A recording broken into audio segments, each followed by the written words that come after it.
नमस्कार। सभी साथियों का उत्कर्ष ऐप की ऑनलाइन क्लासेज में हार्दिक स्वागत व अभिनंदन है। दोस्तों अपन चर्चा कर रहे हैं राजस्थान के इतिहास विषय के ऊपर, और राजस्थान के इतिहास विषय के अंतर्गत मित्रों आज अपन एक नए अध्याय की शुरुआत करते हैं। देखिएगा, सबसे पहले राजस्थान का जो इतिहास है, इस राजस्थान के इतिहास के बारे में अपने को यह पता होना चाहिए कि इतिहास 3 भागों में बंटा हुआ है। जो राजस्थान का इतिहास देखिएगा, राजस्थान इतिहास 3 भागों में बंटा हुआ है। राजस्थान इतिहास मित्रों, इस इतिहास को पढ़ने से पहले अपने को पता होना चाहिए कि इतिहास किस प्रकार से पढ़ना है और इतिहास कितने भागों में बंटा हुआ होता है। मित्रों, राजस्थान इतिहास, इसको देखना, एक इतिहास राजस्थान का इतिहास जिसे अपन कहते हैं राजस्थान का प्राचीन इतिहास। बताओ राजस्थान का कौन सा इतिहास है? प्राचीन इतिहास। मित्रों, एक इतिहास है राजस्थान का मध्यकालीन इतिहास। बताओ कौन सा इतिहास? मध्यकालीन राजस्थान। एक है प्राचीन राजस्थान और एक है मध्यकालीन, और एक है मित्रों ध्यान रखना आधुनिक राजस्थान। बताओ कौन सा राजस्थान है? आधुनिक राजस्थान। ये 3 भागों में अपन राजस्थान के इतिहास को बांट करके चलते हैं। तीनों भागों में अपन क्या क्या चर्चाएं करते हैं दोस्तों? तीनों भागों में देखिएगा, प्राचीन इतिहास में अपन पढ़ते हैं, ध्यान रखना, इतिहास के प्रमुख स्रोत। बताओ क्या पढ़ते हैं? इतिहास के प्रमुख स्रोत। प्राचीन इतिहास जो है इसमें अपन पढ़ते हैं इतिहास के प्रमुख स्रोत। और इतिहास के प्रमुख स्रोतों का क्या तात्पर्य है? यहां पर इतिहास के प्रमुख स्रोत। इसके अलावा अपने मध्यकालीन इतिहास में पढ़ते हैं राजस्थान के प्रमुख राजवंश। बताओ राजस्थान के प्रमुख राजवंश। और राजवंशों में भी देखना कौन कौन से पढ़ते हैं, जैसे मेवाड़ राजवंश, मेवाड़ राज्य का इतिहास पढ़ लिया। इसके अलावा मारवाड़ पढ़ लिया, मारवाड़ का अर्थ जोधपुर है। बीकानेर पढ़ लिया। बताओ क्या पढ़ लिया? बीकानेर पढ़ लिया। इसके अलावा आमेर पढ़ा। इसके अलावा बताओ क्या पढ़ा? आमेर। इसके अलावा अपन क्या पढ़ते हैं? चौहान पढ़ते हैं। और इसके अलावा गुर्जर प्रतिहार पढ़ते हैं। इसके अलावा बताओ अपन क्या पढ़ते हैं? गुर्जर प्रतिहार। अपन इसको कालखंड में नहीं बांट करके सीधा अपन को इतिहास पढ़ना होता है, तो किस प्रकार से पढ़ते हैं? इतिहास के प्रमुख स्रोत जिसमें प्राचीन इतिहास में पढ़ते हैं, मध्यकालीन इतिहास में सारे के सारे राजवंश पढ़ते हैं, और आधुनिक इतिहास की शुरुआत बताओ कहां से होती है? 1857 की क्रांति। बताओ कहां से शुरुआत होती है? 1857 की क्रांति। मित्रों, 1857 की क्रांति से आधुनिक इतिहास की शुरुआत राजस्थान में। उसके बाद मित्रों अपन पढ़ते हैं आंदोलन। बताओ उसके बाद क्या पढ़ते हैं? उसके बाद अपन पढ़ते हैं आंदोलन। आंदोलन में मित्रों अपन किसान आंदोलन पढ़ते हैं। आंदोलन में बताओ क्या पढ़ते हैं? किसान आंदोलन। आंदोलन में अपन जनजातीय आंदोलन पढ़ते हैं। बताओ कौन से आंदोलन पढ़ते हैं? जनजातीय आंदोलन। और आंदोलन में ही अपन कौन सा आंदोलन पढ़ते हैं? प्रजामंडल आंदोलन पढ़ते हैं। बताओ आंदोलन में ही अपन क्या पढ़ते हैं? प्रजामंडल आंदोलन पढ़ते हैं। इसके अलावा मित्रों अपन यहां पर पढ़ते हैं राजस्थान का एकीकरण। बताओ यहां पर क्या पढ़ते हैं? राजस्थान का एकीकरण पढ़ते हैं। राजस्थान का एकीकरण। मित्रों, राजस्थान के एकीकरण के अलावा अपन बताओ यहां पर क्या पढ़ते हैं? प्रमुख ऐतिहासिक व्यक्ति, या अपन लिख सकते हैं प्रमुख क्रांतिकारी। बताओ बिल्कुल अपन क्या पढ़ते हैं? राजस्थान के प्रमुख क्रांतिकारी। क्रांतिकारियों में अपन महिलाएं भी पढ़ते हैं, पुरुष भी पढ़ते हैं, और साथ में पुरुषों के साथ में बताओ किसको पढ़ते हैं? महिलाओं को भी पढ़ते हैं। यह होता है अपने राजस्थान का आधुनिक इतिहास। इतिहास को 3 भागों में बांटकर अगर अपन पढ़े तो इतिहास से बनने वाला कोई भी प्रश्न अपना गलत होने की कोई गुंजाइश रहती ही नहीं है। अब देखना, प्राचीन इतिहास को एक बार छोड़िए, मध्यकालीन इतिहास में सारे के सारे राजवंश अपने देखे, और आधुनिक में बताओ ये सारे 1857 की क्रांति, आंदोलन में किसान आंदोलन, जनजातीय, प्रजामंडल, राजस्थान का एकीकरण, और राजस्थान के प्रमुख ऐतिहासिक व्यक्तित्व बोल दें, चाहे प्रमुख क्रांतिकारी बोल दें, महिला एवं पुरुष। यहां पर महिलाएं खेल से संबंधित हो सकती है, इतिहास से संबंधित हो सकती है, कोई पुरस्कार विजेता महिला हो सकती है। उन सभी महिलाओं को अपन आधुनिक के बारे में पढ़ते हैं। मेवाड़ राजवंश, मारवाड़, बीकानेर, आमेर, चौहान, गुर्जर प्रतिहार, ये अपन मुख्यतः राजवंश देखते हैं। इतिहास के प्रमुख स्रोत, यहां पर बताओ क्या क्या पढ़ते हैं। इतिहास के प्रमुख स्रोतों में मित्रों अपन एक तो पढ़ते हैं अभिलेख। बताओ एक अपन क्या पढ़ते हैं, अभिलेख। अभिलेख के अलावा मित्रों ध्यान रखना, अभिलेखों के भी कई भाग होते हैं। जैसे अभिलेख में भी आते हैं शिलालेख। अभिलेख का भी एक भाग बताओ क्या होता है, शिलालेख होता है। इसी का एक भाग होता है स्तंभ लेख। बताओ इसी का एक भाग होता है स्तंभ लेख। स्तंभ लेख का अर्थ होता है स्तंभों पर। इसी का भाग होता है गुहा लेख। बताओ इसी का भाग होता है गुहा लेख। गुहा लेख का अर्थ क्या होता है, गुहाओं पर लिखे गए यानी गुफाओं में लिखे गए जो लेख होते हैं उन्हें गुहा लेख कहते हैं। इन्हीं का भाग होता है पट लेख। बताओ इन्हीं का भाग क्या होता है, पट लेख होता है। इन्हीं का भाग होता है, पट का अर्थ होता है जो मंदिरों वगैरह पर दीवारों पर लिखा होता है उसे पट लेख। मूर्ति लेख, मूर्तियों पर लिखे गए लेख। इसके अलावा प्रशस्ति, राजाओं की प्रशंसा में लिखे गए लेख जो होते हैं उन्हें प्रशस्ति कहते हैं। ऐसे कई भाग बताओ किस में आते हैं, अभिलेखों में आते हैं। इतिहास के प्रमुख स्रोत जानने के बारे में नंबर दूसरा होता है मित्रों, ध्यान रखिएगा, साहित्यिक स्रोत। बताओ कौन से स्रोत है, साहित्यिक स्रोत। और साहित्यिक स्रोत में मित्रों ध्यान रखना क्या होता है, जो अपना राजस्थान का साहित्य होता है। साहित्य का अर्थ होता है, एक होते हैं धर्म के ग्रंथ, धार्मिक ग्रंथ। इस साहित्यिक स्रोत को भी आप दो भागों में बांट सकते हो।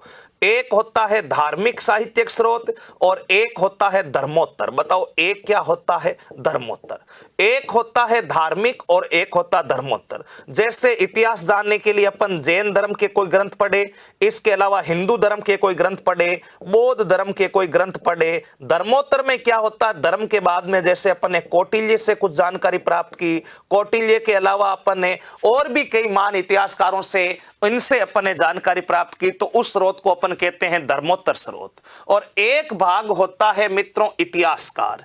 एक अपने को इस प्राचीन समय में प्राचीन इतिहास जानने के लिए जरूरत पड़ती है इतिहासकारों की। इतिहासकार शब्द से क्या तात्पर्य है, अपन कर्नल टोड के बारे में पढ़ते हैं तो अपने को इतिहास की जानकारी प्राप्त होती है। गोपीनाथ शर्मा के बारे में पढ़ते हैं, जी.एच. ओझा के बारे में पढ़ते हैं, मुणहोत नैणसी के बारे में पढ़ते हैं, बांकी दास के बारे में पढ़ते हैं, कवि राजा श्यामल दास ददवाड़िया के बारे में पढ़ते हैं। इनके बारे में अगर इनके बारे में पढ़ेंगे तो भी अपने को इतिहास की कुछ जानकारियां प्राप्त होगी। इस प्रकार ये राजस्थान का इतिहास बताओ कितने भागों में विभक्त होता है, 3 भागों में विभक्त होता है। और इसी क्रम में अपने को इतिहास पढ़ना होता है। हालांकि राजस्थान के इतिहास का ऐसा कुछ स्पष्ट वर्गीकरण है नहीं, अपन कहीं से भी शुरुआत कर सकते हैं। इसमें कोई ज्यादा अपने विवादास्पद तथ्य होते नहीं हैं। ज्यादातर अपन इतिहास की शुरुआत मध्यकालीन से करते हैं, कभी अपन आधुनिक से तो कम ही करते हैं। लेकिन पूरे इतिहास में क्या क्या पढ़ा जाता है ये बातें आपको पहले पता होनी चाहिए, ताकि कोई भी बिंदु अपना इतिहास में बचे ही नहीं। दोबारा से समझ लो, राजस्थान का इतिहास प्राचीन इतिहास, मध्यकालीन इतिहास और आधुनिक इतिहास होता है। मध्यकालीन इतिहास में अपन राजवंश पढ़ते हैं। राजवंशों में ये प्रमुख राजस्थान के राजवंश आते हैं, मेवाड़, मारवाड़, बीकानेर, आमेर, चौहान, गुर्जर, प्रतिहार, ये अपने प्रमुख राजवंश आते हैं। आधुनिक में 1857 की क्रांति, किसान आंदोलन, जनजाति आंदोलन, प्रजामंडल आंदोलन, राजस्थान का एकीकरण और प्रमुख क्रांतिकारी व्यक्तित्व। और आज अपन मित्रों बताओ किसकी शुरुआत करने वाले हैं, राजस्थान के प्राचीन इतिहास की शुरुआत करने वाले हैं। तो राजस्थान के प्राचीन इतिहास में अपने 2 बिंदु मुख्य रूप से आते हैं। राजस्थान का प्राचीन इतिहास, आज अपन शुरुआत करते हैं राजस्थान का प्राचीन इतिहास। और मित्रों प्राचीन इतिहास जो है इसको अपन 2 भागों में बांटेंगे। इसका वापस में अलग से वर्गीकरण कर रहा हूं। राजस्थान का प्राचीन इतिहास, इसको 2 भागों में बांटेंगे। एक तो इतिहास जानने के प्रमुख स्रोत, इतिहास के प्रमुख स्रोत, सीधा लिख सकता हूं इतिहास के प्रमुख स्रोत। और एक अपन पढ़ेंगे मित्रों, ध्यान रखना, इतिहास के प्रमुख स्रोत। इसके अलावा अपन एक बिंदु पढ़ेंगे राजस्थान में जनपद एवं सभ्यताएं, राजस्थान की प्राचीन सभ्यताएं। जब ये दोनों बिंदु अपन पढ़ लेते हैं, राजस्थान की प्राचीन सभ्यताएं एवं इतिहास जानने के प्रमुख स्रोत, तब अपना जाकर के राजस्थान का प्राचीन इतिहास शुरू होता है। फिर राजस्थान का मध्यकालीन इतिहास और फिर राजस्थान का कौन सा इतिहास है, आधुनिक इतिहास। मित्रों इतिहास जानने के प्रमुख स्रोतों में अगर मैं देखूं तो दो स्रोत अपने सामने आते हैं। एक आते हैं पुरातात्विक स्रोत। बताओ कौन से स्रोत आते हैं? पुरातात्विक स्रोत, पुरातात्विक स्रोत। एक तो आते हैं इतिहास जानने के प्रमुख पुरातात्विक स्रोत। इसके अलावा मित्रों ध्यान रखना, पुरातात्विक स्रोत के अलावा अपने आते हैं साहित्यकार। बताओ क्या आते हैं? साहित्यकार आते हैं। साहित्यकार के अलावा मित्रों ध्यान रखना, साहित्यकार को अपन इतिहासकार भी लिख सकते हैं और साहित्य इतिहासकार लिख सकते हैं, विदेशी इतिहासकार।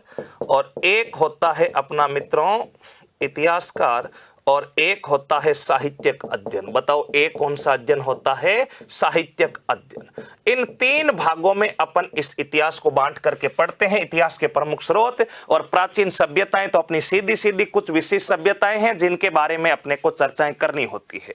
मित्रों इतिहासकारों पर अपन कर्नल जेम्स टोड वगैरह इन पर अपन प्रत्यक्ष से चर्चा नहीं करेंगे। इतिहास के अंतर्गत ही अपन इस पर चर्चा कर लेंगे, इन पर प्रत्यक्ष से चर्चा नहीं करेंगे। और साहित्यिक अध्ययन जो ग्रंथ वगैरह है वो अपन राजस्थानी साहित्य में पढ़ेंगे। अपना सबसे पहला कार्य रहता है पुरातात्विक स्रोत। बताओ अपना अध्ययन का जो प्रमुख स्रोत है वो है राजस्थान इतिहास के प्राचीन इतिहास में पुरातात्विक स्रोत। बताओ कौन से स्रोत है? पुरातात्विक स्रोत। तो अपन अध्ययन की शुरुआत करते हैं पुरातात्विक स्रोत के बारे में। सबसे पहले तो पुरातात्विक स्रोत होते क्या है इसकी परिभाषा समझिएगा।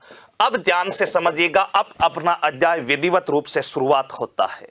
पुरातात्विक स्रोत का अर्थ होता है प्राचीन समय में इतिहास के जो स्रोत मिले हैं, अपने को खुदाई करने पर जो कुछ विशिष्ट स्रोत मिलते हैं, कुछ शिलालेख मिलते हैं, अभिलेख मिलते हैं, सिक्के मिलते हैं, उन्हीं को अपन बताओ कौन से स्रोत कहते हैं? पुरातात्विक स्रोत कहा जाता है। मित्रों इन पुरातात्विक स्रोत के बारे में ध्यान रखिएगा। प्राचीन जो स्रोत होते हैं उन्हीं को पुरातात्विक स्रोत कहा जाता है। पुरातात्विक स्रोतों में सबसे महत्वपूर्ण भाग एक आता है अभिलेख। बताओ एक आता है अभिलेख और एक आता है मित्रों ध्यान रखना सिक्के। एक आता है बताओ क्या? सिक्के। इधर मैं लिख देता हूं अभिलेख और सिक्के। ये दो अपन मुख्य रूप से इस पुरातात्विक स्रोत के अंतर्गत मित्रों चर्चा करना चाहते हैं। हालांकि सिक्कों को पूर्णतः पुरातात्विक स्रोत नहीं माना जाता, फिर भी अपन इसका साथ ही अध्ययन करेंगे। मित्रों अभिलेखों के अंतर्गत ध्यान रखना अपन क्या क्या पढ़ने वाले हैं? अपन पढ़ने वाले हैं शिलालेख। अभिलेखों के अलावा अपन क्या पढ़ने वाले हैं? शिलालेख। शिलालेख के अलावा बताओ अपन क्या पढ़ने वाले हैं? गुहालेख। गुहालेख के अलावा बताओ अपन क्या पढ़ने वाले हैं? प्रशस्तियां, जितनी भी प्रशस्ति है। प्रशस्ति के अलावा बताओ अपन क्या पढ़ने वाले हैं? अपने मूर्ति लेख। बताओ क्या पढ़ने वाले हैं? मूर्ति लेख। मूर्ति लेख के अलावा बताओ अपन क्या पढ़ने वाले हैं? पटलेख। बताओ कौन सा लेख है? पटलेख। ये सारे के सारे। एक होता है मित्रों यहां पर मृद भांड। बताओ एक होता है मृद भांड, ये भी बीच में आप ऐड कर सकते हो। मृद भांड भी तीन प्रकार के होते हैं। एक होता है निम्न मृद भांड। बताओ कौन सा मृद भांड? निम्न मृद भांड। यहां पर तीन भागों में बांट सकते हो। मृद भांड, निम्न मृद भांड, मध्यम मृद भांड, मध्य मृद भांड और एक होता है उच्च मृद भांड। मैं इनको वापस एक एक को समझा दूंगा, चिंता नहीं करनी है। और सिक्के देखिएगा दोस्तों, अभिलेख होता क्या है, मृद भांड होता क्या है और सिक्के होते क्या है। अभिलेख का अर्थ होता है पत्थरों पर जो ऐतिहासिक, जो अपने लिखित साक्ष्य होते हैं उन्हीं को अभिलेख कहते हैं। अभिलेख इतने भागों में बंटा हुआ है, शिला प्लस लेख, यानी शिला और लेख। शिला यानी पत्थर, उस पर लिखा गया लेख शिलालेख। गुहा यानी गुफा, लेख यानी लिखना, गुफा में लिखा गया लेख। प्रशस्ति, किसी राजा की प्रशंसा में लिखा गया लेख। मूर्ति पर लिखा गया लेख और पट पर लिखा गया लेख। बताओ क्या कहलाता है? पट लेख कहलाता है। मृद भांड यानी मिट्टी के कोई बर्तन मिलते हैं प्राचीन समय के। भांड का अर्थ होता बर्तन और मृद यानी मिट्टी के बर्तन। निम्न, मध्य और उच्च तीन प्रकार के मृद भांड अपने को मिलते हैं। मित्रों ध्यान रखना, निम्न मृद भांड किसे कहते हैं?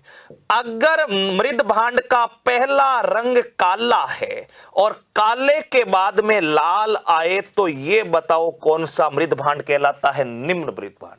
अपन जब सभ्यताएं देखेंगे तो उसमें कई बार मैं लिखवाऊंगा लाल लाल काले रंग के मृद भांड मिले, कई बार लिखवाऊंगा काले लाले अपने काले एवं लाल रंग के मृद भांड मिले, तो दोनों में उल्टा है। अगर मैं बोलूं कि लाल काले रंग के मृद भांड मिले, इसका अर्थ है मैं कौन से मृद भांड की बात कर रहा हूं? मध्य मृद भांड की बात कर रहा हूं। अगर मैं बोलूंगा काला लाल मृद भांड मिला तो इसका अर्थ क्या है? मैं निम्न मृद भांड की बात कर रहा हूं। और अगर मैं कहता हूं कि दूसर रंग के मृद भांड मिले तो मैं बताओ कौन से मृद भांड की बात कर रहा हूं? उच्च मृद भांड की क्या कर रहा हूं? बातें कर रहा हूं। मित्रों, ये जो अपने सिक्के हैं, ये सिक्के प्राचीन समय की मुद्राएं हैं। उन मुद्राओं पर भी कई अवशेष लिखे हुए मिलते हैं। और सिक्के जो है, इन सिक्कों का अध्ययन क्या कहलाता है, ये अपने को ध्यान रखना है। ये कहलाता है न्यूमिस्मेटिक। बताओ क्या कहलाता है? न्यूमिस्मेटिक। बताओ सिक्कों का क्या कहलाता है? अध्ययन कहलाता है। अभिलेखों का अध्ययन अगर आपसे पूछा जाए शिलालेख या अभिलेखों का अध्ययन क्या कहलाता है, तो यह कहलाता है एपिग्राफी। बताओ क्या कहलाता है? अभिलेखों को पढ़ना एपिग्राफी कहलाता है। अब अपन एपिग्राफी करने वाले हैं, यानी अध्ययन अभिलेखों को पढ़ना एपिग्राफी। जैसे किसी ज्ञान को, समाज के बारे में ज्ञान को पढ़ना सामाजिक विज्ञान कहलाता है, वैसे ही अभिलेखों के बारे में पढ़ना एपिग्राफी कहलाता है। अर्थशास्त्र यानी इकोनॉमिक्स के बारे में, धन के अर्जन और सर्जन के बारे में पढ़ना अर्थशास्त्र कहलाता है। उसी प्रकार अभिलेखों का अध्ययन एपिग्राफी कहलाता है। जबकि सिक्कों का अध्ययन बताओ क्या कहलाता है? न्यूमिस्मेटिक कहलाता है। इसके अलावा मृद भांड भी होते हैं। 3 प्रकार के मृद भांड होते हैं, निम्न, मध्य और उच्च। अगर काला एवं लाल रंग के मृद भांड है तो निम्न मृद भांड, अगर लाल काले रंग के मृद भांड है तो मध्य मृद भांड, एवं उच्च का अर्थ होता दूसर रंग के मृद भांड है तो ये कौन से मृद भांड हो जाएंगे? उच्च मृद भांड हो जाएंगे। ये है अपने पुरातात्विक के स्रोतों को पढ़ने का तरीका। यानी अभिलेख पढ़ेंगे, फिर कुछ मृद भांडों के बारे में, हालांकि मृद भांड अपन सभ्यता में देख लेंगे। यहां पर अपन केवल और केवल इन्हीं बिंदुओं के बारे में चर्चा करने वाले हैं। मूर्ति लेख, पट लेख, प्रशस्ति और कुछ सिक्कों के बारे में भी चर्चा करने वाले हैं। कुछ विशिष्ट मृद भांडों के बारे में चर्चा कर लेंगे। तब अपने राजस्थान का पुरातात्विक जो स्रोत है या इतिहास जानने के प्रमुख स्रोत है, उस अध्याय का विधिवत रूप से बताओ क्या हो जाएगा? समापन हो जाएगा। यहां तक की जानकारी आशा करता हूं कि आप सबको अच्छे से क्लियर हुई होगी। कुछ बातें मैं और लिखना चाहता हूं, जैसे पुरातात्विक सर्वेक्षण का या भारतीय पुरातात्विक सर्वेक्षण विभाग की स्थापना, भारतीय पुरातात्विक सर्वेक्षण विभाग की स्थापना, भारतीय पुरातात्विक सर्वेक्षण, भारतीय पुरातात्विक सर्वेक्षण विभाग की स्थापना, सर्वेक्षण विभाग की स्थापना, विभाग की स्थापना बताओ कब की गई थी? 1861 ईस्वी में। किसके द्वारा? अलेक्जेंडर कनिंघम के द्वारा। स्थापना किसके द्वारा की गई थी? अलेक्जेंडर कनिंघम के द्वारा भारतीय पुरातात्विक सर्वेक्षण की क्या की जाती है? स्थापना की जाती है। कहां पर की जाती है? मुख्यालय कहां पर है? तो मुख्यालय मित्रों ध्यान रखना नई दिल्ली में है। मुख्यालय बताओ कहां पर है? वर्तमान में नई दिल्ली में। और इसकी विज्ञान शाखा देहरादून में स्थित है। मित्रों ध्यान रखना, इस भारतीय पुरातात्विक सर्वेक्षण का पुनर्गठन, भारतीय सर्वेक्षण का जो पुनर्गठन है, वो पुनर्गठन बताओ कब हुआ था? 1902 ईस्वी में हुआ था। और ये किया गया था इंग्लैंड के जॉन मार्शल के द्वारा। बताओ किसके द्वारा किया गया था? जॉन मार्शल के द्वारा। नेक्स्ट ध्यान रखिएगा, राजस्थान में सर्वप्रथम, राजस्थान में सर्वप्रथम पुरातात्विक राजस्थान में सर्वप्रथम पुरातात्विक सर्वेक्षण का कार्य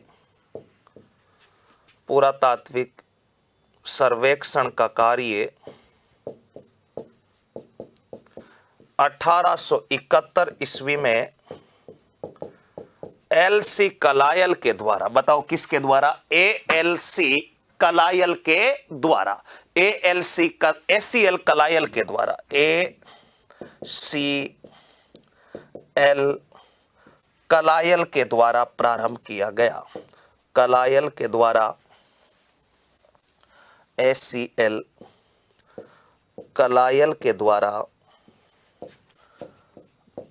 प्रारंभ किया गया। एसीएल कलायल के द्वारा प्रारंभ किया गया। बताओ, यहां तक सारी की सारी बातें अपने को पता होनी चाहिए कि भारतीय पुरातात्विक सर्वेक्षण विभाग का कार्य क्या है? पुरातात्विक स्रोतों का अध्ययन करना, उन्हें संरक्षित करना।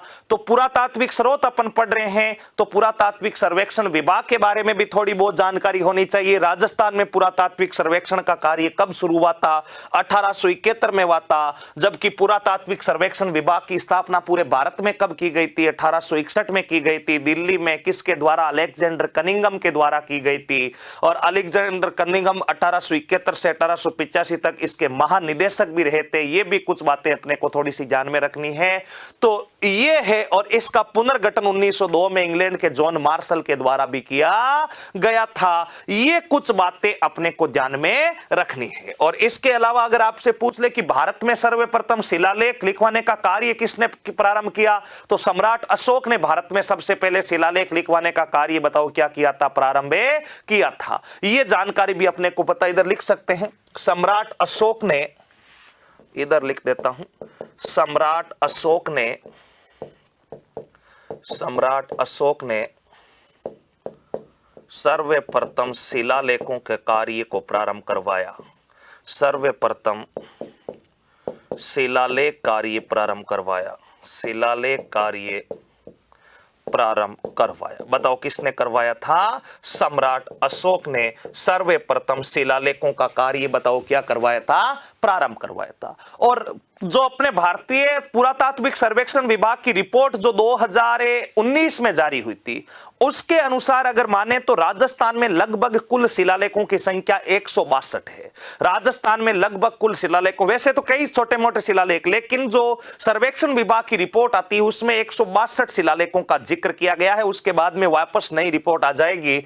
यहां तक की बातें आशा करता हूं कि आप सबको अच्छे से क्लियर हुई होगी।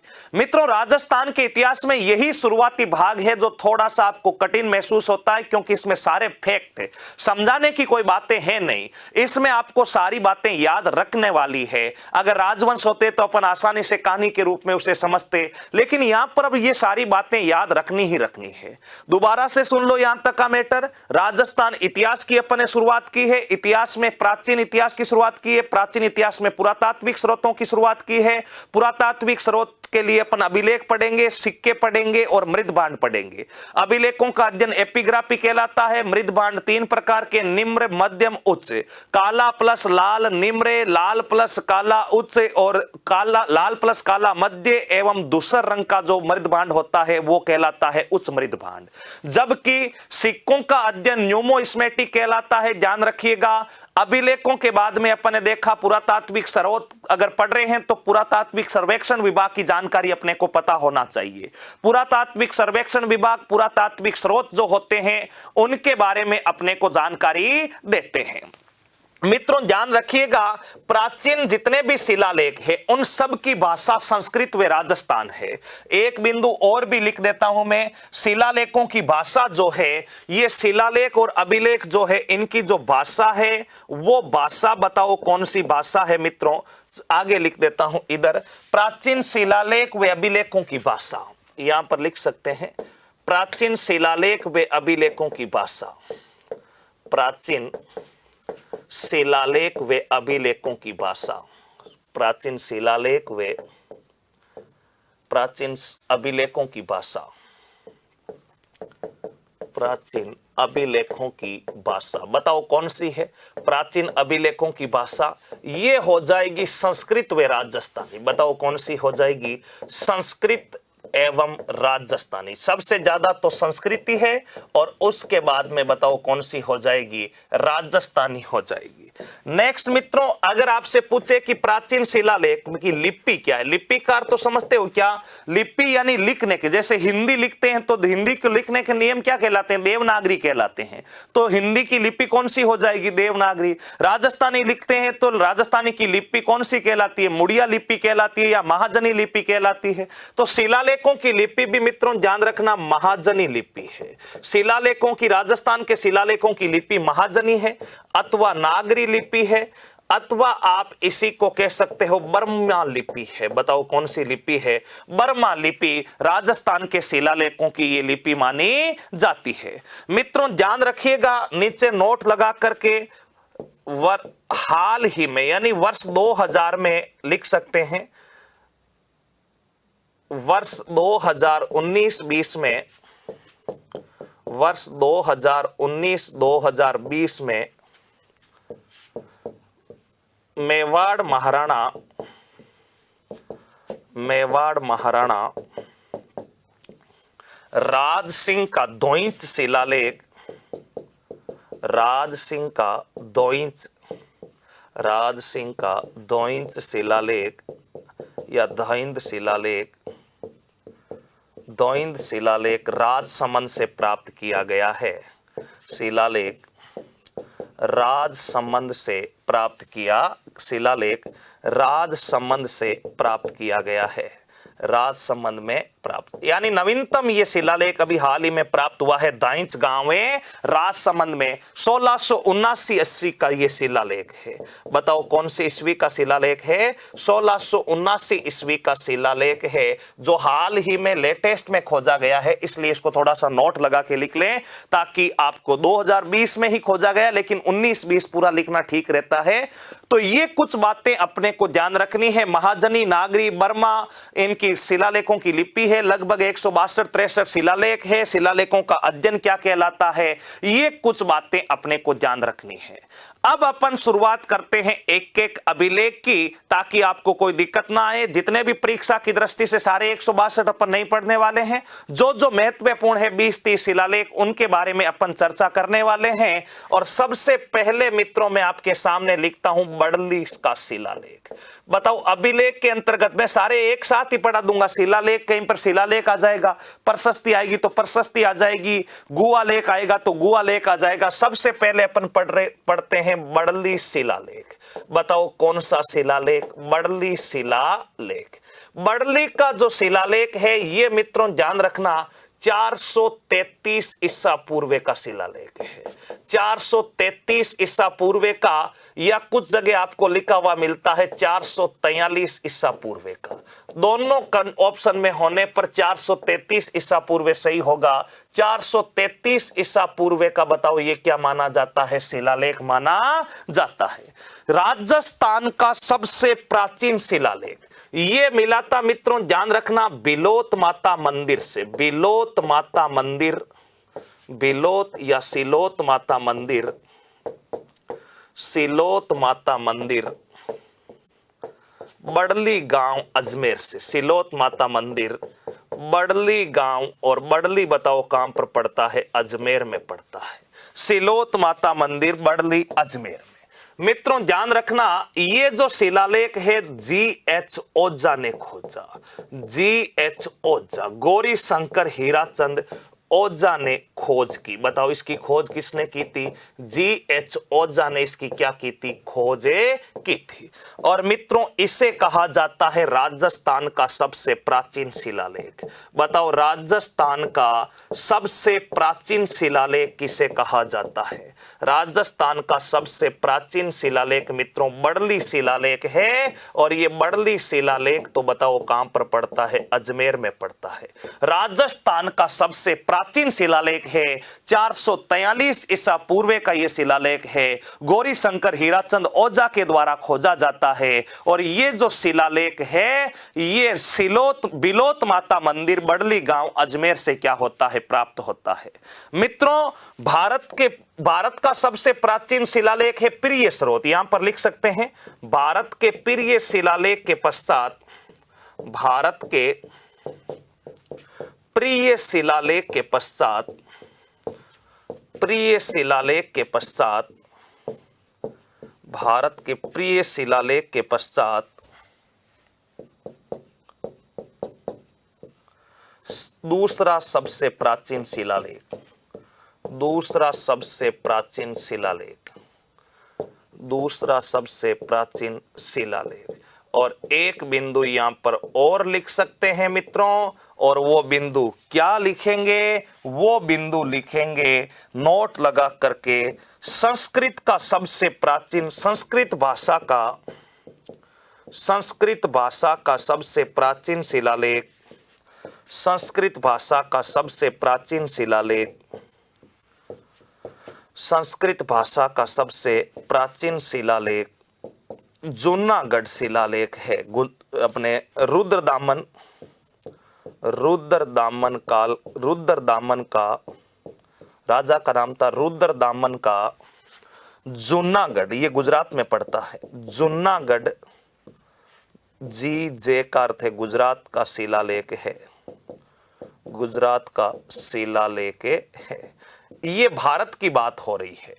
अब देखो दोबारा से समझो मित्रों, अभिलेख क्या होते हैं? अभिलेखों को कई खंडों में बांटा जाता है। शिलालेख यानी पत्थरों पर इतिहास की प्रमाणिक जानकारी अंकित करना क्या कहलाता है? अपने शिलालेख। भाई पत्थरों के ऊपर इतिहास की प्रमाणिक, ऐसे तो मान लीजिए आप उत्कर्ष कला से जोधपुर से बाहर निकलते हैं और बाहर निकलते आपको बड़ा पत्थर दिखा नागौर 150 किलोमीटर, तो बताओ वो पत्थर, उस पर भी तो जानकारी लिखी हुई है नागौर 150 किलोमीटर, क्या वो भी शिलालेख है? क्या वो शिलालेख नहीं है?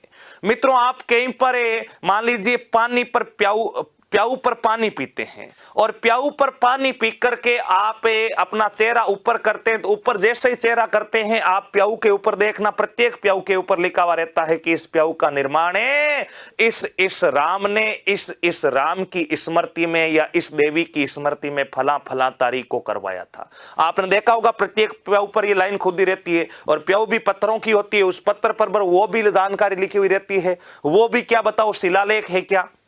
या आपने देखा होगा, मान लीजिए अपन बात कर लेते हैं बाड़मेर रिफाइनरी की, वहां पर बड़ा बोर्ड लगा रहता है कि इस रिफाइनरी का उद्घाटन माननीय प्रधानमंत्री श्री नरेंद्र दामोदर दास मोदी जी के कमलों द्वारा हुआ था। या कहीं पर कुछ और लिख देते हैं कि इस बस स्टेशन का उद्घाटन फला फला परिवहन मंत्री के द्वारा किया गया था, काली पट्टी लगा देते हैं, वहां पर अध्यक्ष और मुख्य अतिथि के नाम लिख देते हैं, उद्घाटन की तिथि लिख देते हैं, अनुमानित खर्च लिख देते हैं। अपने गांव में सरपंच साहब कार्य करवाते हैं, कोई रोड बनाते हैं तो के ऊपर एक बड़ा बोर्ड लगा देते हैं, उस पर लिखा देते हैं स्वीकृत राशि इतनी, ये इतना प्रधानमंत्री कोष से आया, फला कोष से आया, इस कोष से आया। तो ये क्या सारी की सारी जो भी पत्थर पर लिख दिया वो अपने क्या शिलालेख हो जाएंगे? क्या आप मसूरिया पहाड़ी जोधपुर पर चढ़ते हैं, वहां पर पत्थरों पर बड़ा बड़ा लिखा हुआ है नीतू संघ राजेश्वर, नीतू राजेश्वर, ऐसे नाम लिखे हुए रहते हैं, वो भी पत्थरों पर लिखे हुए नाम रहते हैं। आप स्कूल में जाते थे, कुछ नाम लिख देते थे, मुकेश लिख देते, कुछ सरिता लिख देते, नीचे अपने साइन कर देते ऐसे सर। तो वो क्या जो स्कूल की दीवारों पर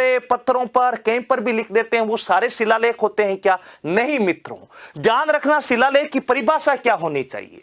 शिलालेख का तात्पर्य होता है इतिहास की प्रमाणिक जानकारी पत्थरों के ऊपर अंकित करवाना शिलालेख कहलाता है।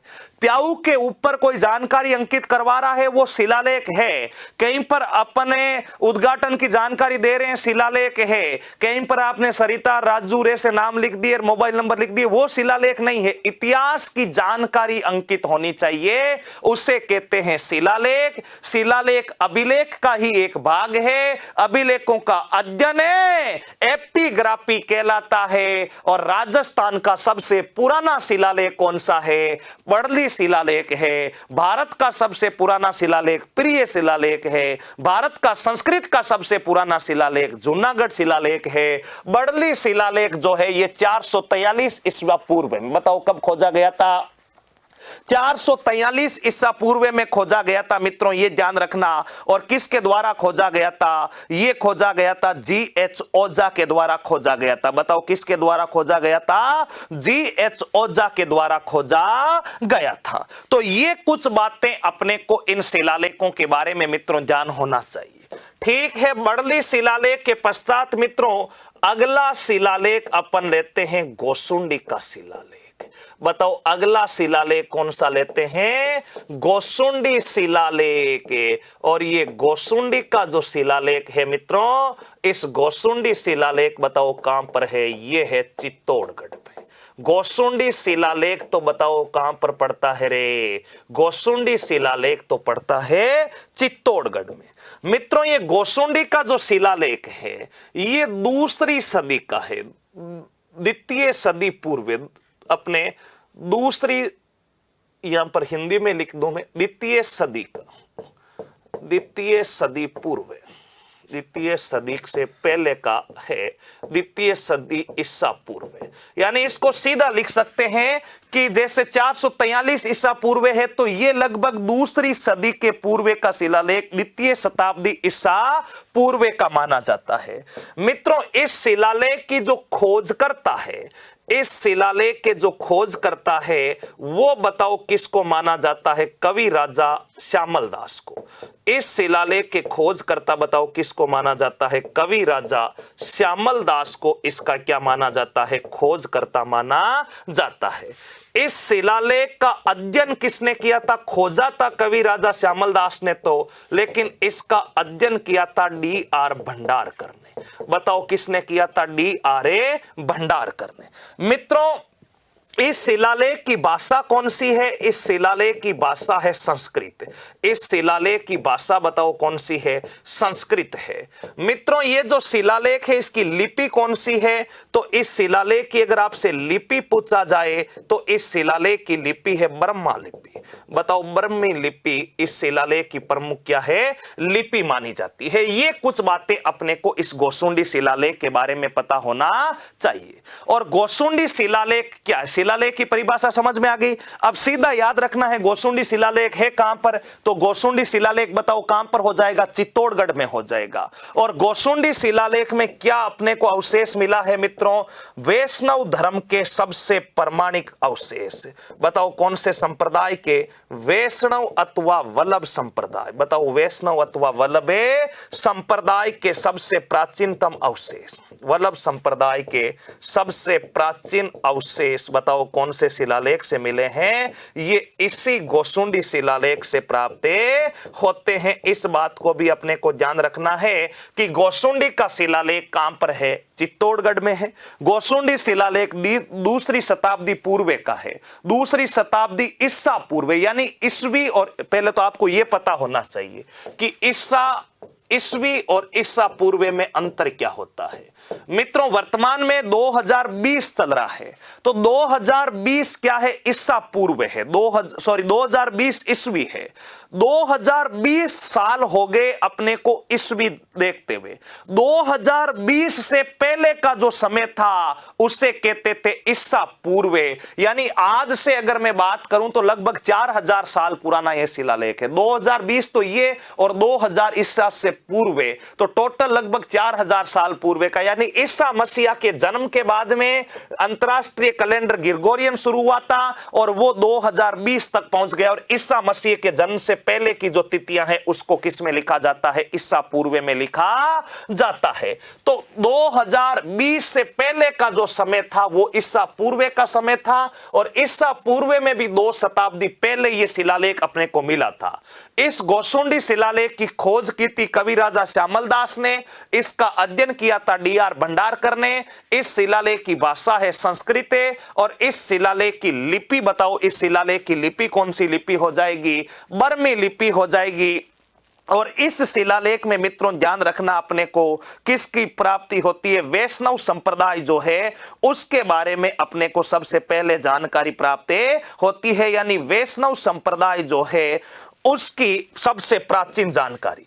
इसके अलावा भी इस शिलालेख में कुछ प्राप्त होता है क्या? हाँ, इस शिलालेख में गज वंश के शासक, इस शिलालेख में गज वंश के शासक, इस शिलालेख में गज वंश के शासक, गज वंश के शासक सर्वेतात द्वारा, सर्वेतात द्वारा, सर्वेतात द्वारा आयोजित अश्वमेध यज्ञ की जानकारी, आयोजित अश्वमेध यज्ञ की जानकारी, अश्वमेध यज्ञ की जानकारी प्राप्त होती है, जानकारी प्राप्त होती है। ये भी अपने को ध्यान रखना है। यहां पर देख सकते हैं, एक तो शासक का नाम हो गया सर्वेतात और एक अश्वमेध यज्ञ। सर्वेतात पराशरी का पुत्र था। बताओ सर्वेतात किसका पुत्र था? ये राजा पराशरी का पुत्र, सर्वेतात पराशरी का पुत्र था, पराशरी का पुत्र था। यह भी ध्यान रखना, सर्वेतात बताओ किसका पुत्र था? पराशरी का पुत्र था। ये गोसुंडी शिलालेख में अपने को महत्वपूर्ण जानकारी प्राप्त होती है। ये शिलालेख है गोसुंडी का शिलालेख, जो आशा करता हूं कि आप सबको अच्छे से क्लियर हुआ होगा। मित्रों, अब इन शिलालेखों में जो जानकारियां हैं उनमें कुछ समझाने की बातें हैं नहीं। ये तो आप पर है कि आप कितना इसको याद करते हैं। जितने तथ्य हैं कि भाई गोसुंडी शिलालेख, अब इसकी भाषा संस्कृत है तो मैं क्या करूं, संस्कृत रहेगी भाषा, राजस्थानी तो मैं कर नहीं सकता। और इसकी खोज कवि राजा श्यामल दास ने की है तो कवि राजा ने की है, अब इसमें मैं क्या समझाना है। इसमें आपको पता होना चाहिए कि साथ के साथ क्रम से अपने को याद कर लेना है। इतने आसानी से आपको अच्छे से नोट्स उपलब्ध हो जा रहे हैं कि गोसुंडी शिलालेख 2री सदी पूर्व का है, ईसा पूर्व का है। ईसा पूर्व का अर्थ होता ईसा मसीह से जन्म, ईसा मसीह से जन्म के पहले का टाइम जो था ईसा पूर्व, और ईसा के बाद का ईसा। तो 2020 ईस्वी चल रही है वर्तमान में, 2020 साल पहले का जो भी समय था वो ईसा पूर्व में लिखा जाता है। तो ये दूसरी शताब्दी ईसा पूर्व है। खोज कवि राजा श्यामल दास ने, अध्ययन डी.आर. भंडारकर ने, भाषा संस्कृत, लिपि बर्मी और वैष्णव और वल्लभ संप्रदाय के सबसे प्राचीन अवशेष इसी स्थान पर बताओ क्या होते हैं, प्राप्त होते हैं। ये सारी की सारी जानकारी कौन से शिलालेख से प्राप्त होती है? गोसुंडी के शिलालेख से। नंबर 2 का शिलालेख, नंबर 3 नांदसा यूप स्तंभ। नंबर 3 बताओ कौन सा यूप स्तंभ है? नांदसा यूप स्तंभ, नांदसा यूप स्तंभ। और ये जो नांदसा यूप स्तंभ है, ये मित्रों ध्यान रखिएगा, नांदसा यूप स्तंभ ये पड़ता है नांद 282 ईस्वी का, 225 ईस्वी का।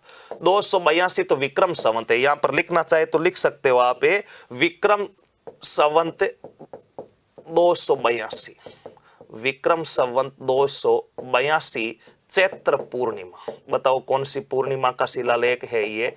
चैत्र पूर्णिमा। ये हालांकि याद नहीं लिखना है, लेकिन इसकी हिंदी में भी जानकारी उपलब्ध है अपने हिंदी महीनों में, तो अपन लिख सकते हैं 282 चैत्र पूर्णिमा। और 225 ईस्वी में ये प्राप्त कहां पर हुआ है? नांदसा गांव।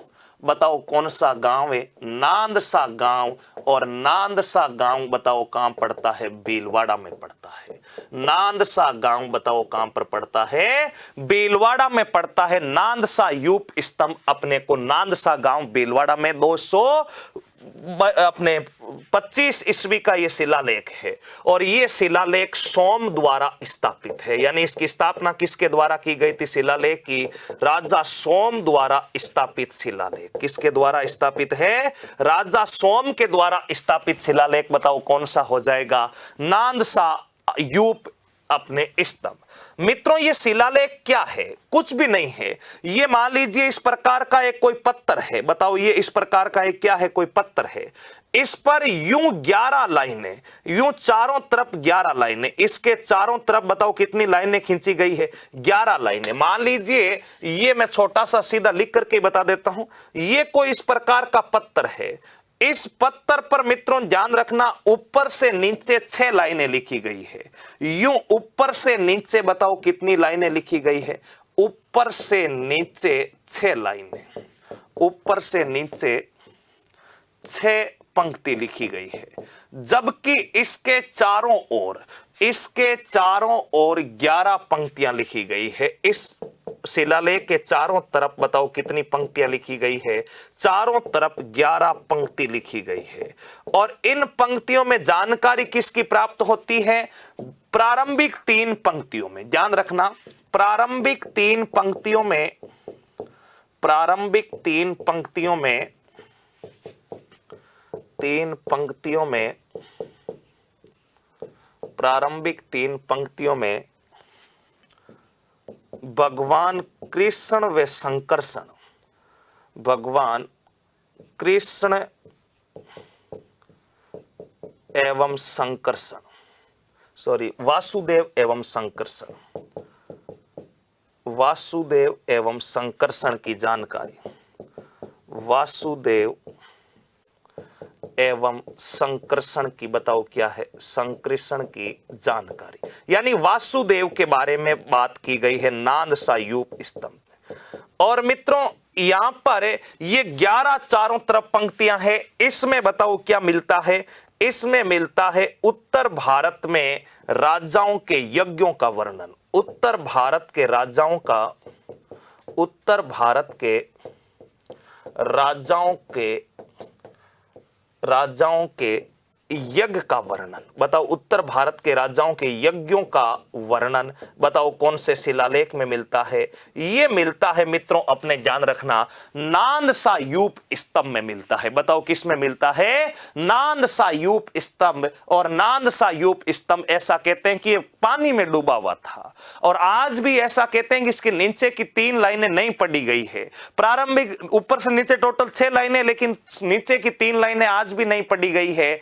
अरे शिलालेख कोई बड़ा टॉपिक नहीं है दोस्तों। शिलालेख का अर्थ है अपन पत्रों का अध्ययन कर रहे हैं कि कौन कौन सा पत्र कहां कहां और उस पर क्या क्या लिखा हुआ है, वो पता होना चाहिए, अपने को पहचान करनी चाहिए। और पहचान करने में तो आप और हम एक्सपर्ट है ही, एक ही बार में पहचान लेते हैं। तो ध्यान रखना, पहचान करनी है कि नादसायूप स्तंभ में क्या लिखा हुआ है और कितनी लाइनों का शिलालेख है। टोटल 6 लाइनें लिखी हुई है। बताओ कितनी लाइनें लिखी हुई है? 6 लाइनें लिखी गई है। और सोम के द्वारा यह स्थापित है। चैत्र की पूर्णिमा और अंतिम भाग अब भी पढ़ने में नहीं आता है, यह भी ध्यान रखना। उत्तर भारत के जो राजा है, उत्तर भारत के राजा के द्वारा यह शिलालेख के, उत्तर भारत के राजाओं के यज्ञ की जो जानकारी है वो इसके द्वारा प्राप्त होती है। नेक्स्ट मित्रों, अगले शिलालेख के बारे में अपन चर्चा करते हैं। तो अगला शिलालेख आप सब अच्छी तरीके से जानते हैं, मानमोरी शिलालेख। बताओ कौन सा शिलालेख है?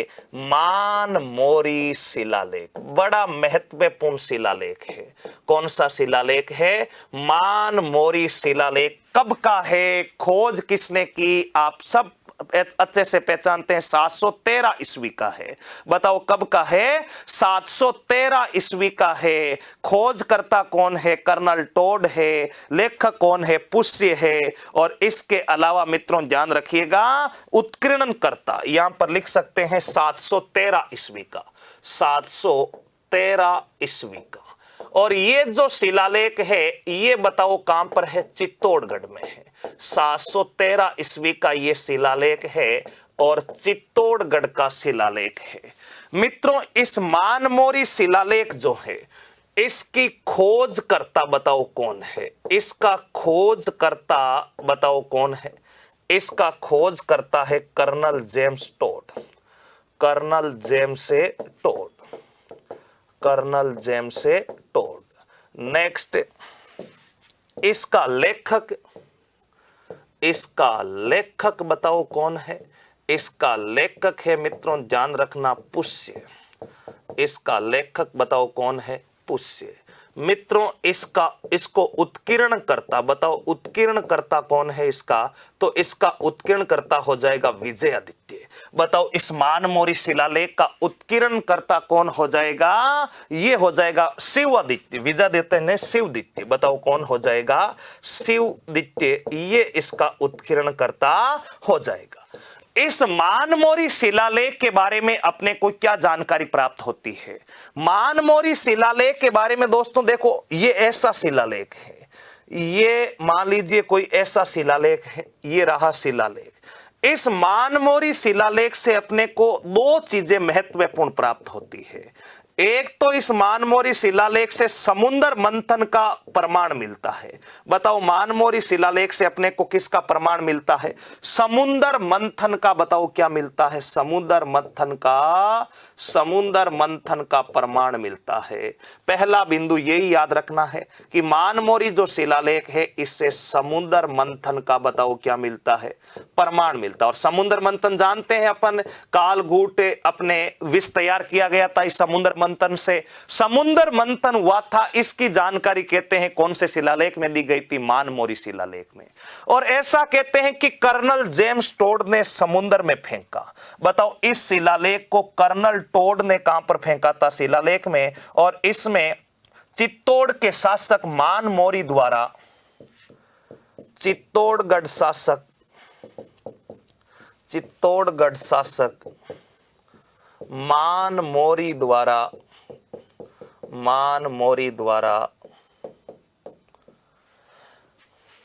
अपने मंदिर निर्माण की जानकारी मिलती। बताओ मेवाड़ में मंदिर निर्माण,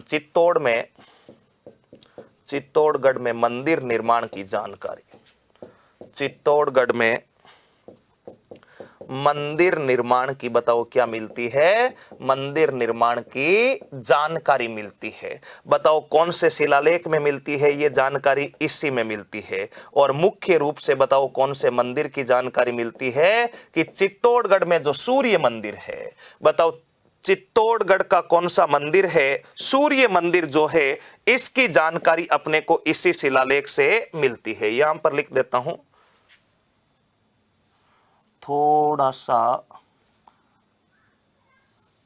मुख्य रूप से जानकारी मिलती है। और जानकारी कौन से मंदिर की मिलती है? सूर्य मंदिर।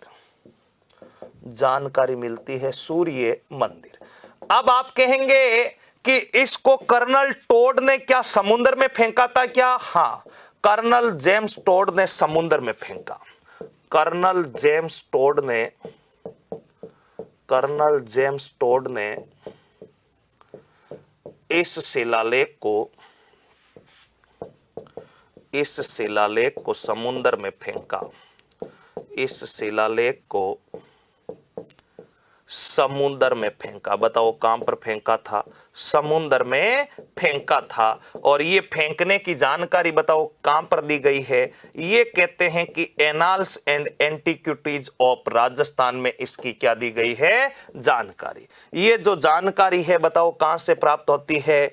ये जो समुद्र में फेंकने की जो जानकारी है ये प्राप्त होती है, पुस्तक का नाम है द एनाल्स एंड एंटीक्विटीज।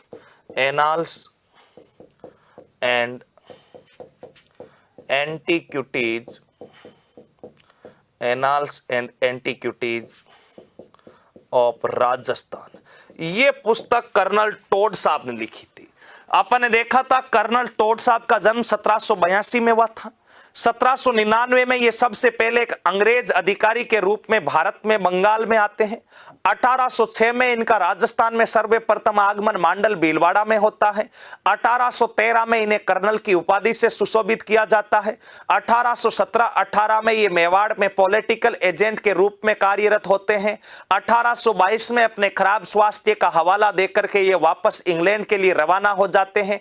1829 में इनकी पुस्तक का प्रकाशन होता है और 1835 में ये स्वर्गवासी हुए थे। ये जानकारियां कर्नल टोड के बारे में अपने को पता होनी चाहिए। और जब ये 1822 में जब खराब स्वास्थ्य का हवाला देकर के पुणे भारत से इंग्लैंड लौट रहे थे कर्नल टोड साहब, तब रास्ते में इस शिलालेख को साथ लेकर जा रहे थे और जल मार्ग से जा रहे थे। तो नाव में ऐसा कहते हैं कि भार अधिक होने के कारण कर्नल टोड ने इस शिलालेख को समुद्र में फेंक दिया था। आपको कैसे पता गुरुजी? आप उस समय नाव में साथ ही सवार थे क्या? आपके पास कोई प्रमाण है क्या? नहीं, मैं उस समय कर्नल टोड के साथ में सवार नहीं था। कर्नल टोड साहब ने एक पुस्तक लिखी है the annuls and antiquities of Rajasthan. इसी पुस्तक का दूसरा नाम है the central western state Rajputana of India. इस पुस्तक में कर्नल टोड साहब ने स्पष्ट शब्दों में कहा है कि हां, मैं जब वापस पुणे इंग्लैंड जा रहा था तब मैंने इस शिलालेख को क्या कर दिया था, फेंक दिया था। यह जानकारी बताओ किसने दी है, खुद कर्नल जेम्स टोड ने दी है मित्रों। यहां तक की जानकारी अपने को सबको अच्छे से क्लियर होनी चाहिए। इसके अलावा मित्रों ध्यान रखिएगा, चित्तौड़गढ़ के बारे में एक दो जानकारी इसके बारे में और भी मिलती है। देखना, ये कहते हैं कि वापी और प्रसाद का निर्माण करवाया। चित्तौड़गढ़ में वापी एवं मानमोरी ने इस शिलालेख के अनुसार मानमोरी या मानभंग, इसी मानमोरी का नाम बताओ क्या बता रखा है, मानमोरी का नाम मानभंग बता रखा है। बताओ इसी शिलालेख में मानमोरी का नाम बताओ क्या बता रखा है, मानभंग बता रखा है। और इस कहते हैं कि इसने चित्तौड़गढ़ में वापी व प्रसादों का निर्माण करवाया। प्रसादों का अर्थ मंदिरों से ही है, यहां पर वापी व प्रसादों का क्या करवाया, निर्माण करवाया। ये कुछ बातें अपने को इस मानमोरी शिलालेख के बारे में दोस्तों पता होनी चाहिए। आशा करता हूं कि यहां तक जितनी भी जानकारी आपको दी गई है सारी अच्छे से क्लियर हुई होगी। और भी सैकड़ों शिलालेख है, लेकिन जो महत्वपूर्ण शिलालेख है उन पर अपन और चर्चा करने वाले हैं। लेकिन एक बार यहां तक की सारी जानकारी आशा करता हूं समझ में आई है। दोबारा से देख लो, अपन पढ़ रहे हैं प्राचीन राजस्थान का इतिहास। प्राचीन राजस्थान के इतिहास में अपन पढ़ रहे हैं पुरातात्विक स्रोत, क्योंकि प्राचीन इतिहास को जानने के लिए, इतिहास जानने के प्रमुख स्रोतों में सबसे महत्वपूर्ण पोर्शन है पुरातात्विक स्रोत। प्राचीन इतिहास में अपने को पुरातात्विक स्रोत और प्राचीन सभ्यताएं दो पोर्शन पढ़ने हैं। पुरातात्विक स्रोतों में अपन पढ़ते हैं अभिलेख, अभिलेखों के भाग होते हैं शिलालेख, गुहालेख, इनकी अपन शुरुआत की है आज। अभिलेख, शिलालेख, गुहालेख, इन ये पढ़ रहे हैं। अभिलेखों का अध्ययन एपिग्राफी कहलाता है। उसके अलावा मैंने कहा कि पुरातात्विक स्रोतों में अपन मृद भांड भी पढ़ेंगे। मृद भांड तीन प्रकार के होते हैं, निम्न, मध्यम, उच्च।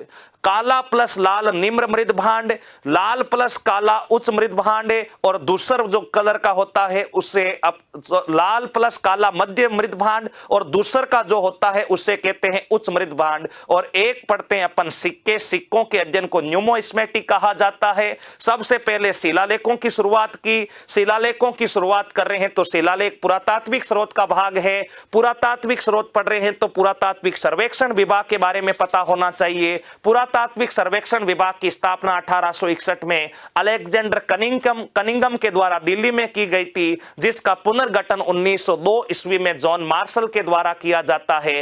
राजस्थान में सबसे पहले पुरातात्विक सर्वेक्षण का कार्य कोलायल के द्वारा 1871 ईस्वी में किया गया। हाल ही में राजसमंद में महाराणा राज सिंह का शिलालेख खोजा गया। उसके बाद अपन ने राजस्थान के शिलालेखों की चर्चा शुरू की थी। राजस्थान में सबसे पहला और सबसे प्राचीन शिलालेख माना जाता है बड़ली शिलालेख, जो बिलोत माता मंदिर बड़ली गांव अजमेर से GH ओझा ने खोज करके निकाला था। ये शिलालेख जो है अपने बड़ली गांव से बिलोत माता मंदिर।